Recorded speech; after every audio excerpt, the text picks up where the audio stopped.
Вось так крок за кроком на працягу стагоддзя развіваецца беларуская статыстыка. Жыццё рэгіёна ў лічбах. Інфармацыя ў статыстычнае ўпраўленне паступае ад так званых рэспандэнтаў юрыдычных асоб.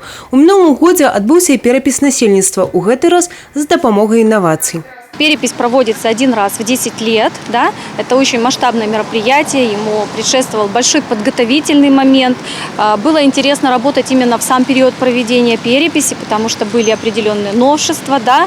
Это и интернет-перепись, это и перепись переписчиками на планшет. Да?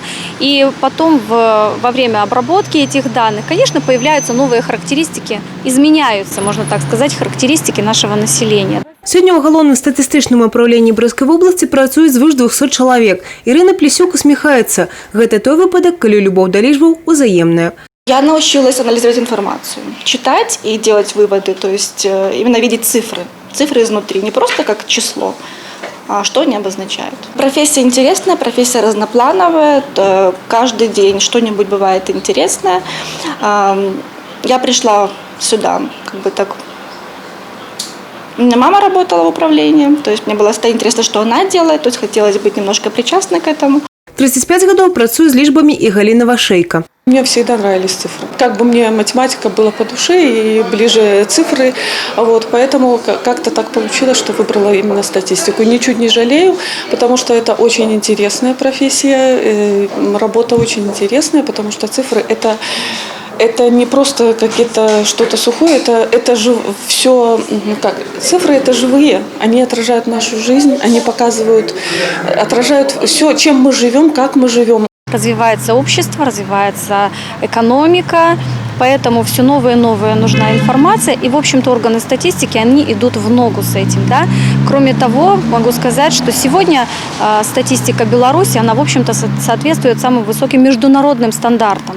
Ва ўрачысты дзень ўзнагароды за добрасумленную працу, дыпломы, падзякі і граматы. Я сегодня могу сказать, что именно государственная статистика – это единственный в государстве информационный ресурс, который обладает и подтверждает свою правильность оценки, то есть полнота охвата, где идут обследования, где собирается информация, и те системы обработки, которые позволяют получить на выходе абсолютно правильные цифры, максимально достоверные, но они дают наиболее полный и лучший ресурс для того, чтобы потом этим ресурсом пользоваться.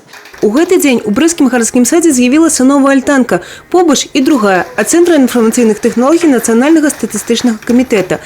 Дарэчы, сябруюць дзве арганізацыі даўно. Все программное обеспечение, которое функционирует в системе органов государственной статистики, за это программное обеспечение отвечает наше предприятие. Наша дружба уже проверена многими десятилетиями. Я и сам в этом здании тружусь уже 34 года. Евгения Мороз, Александр Сельский, Тигран Акопян, телерадиокомпания «Брест».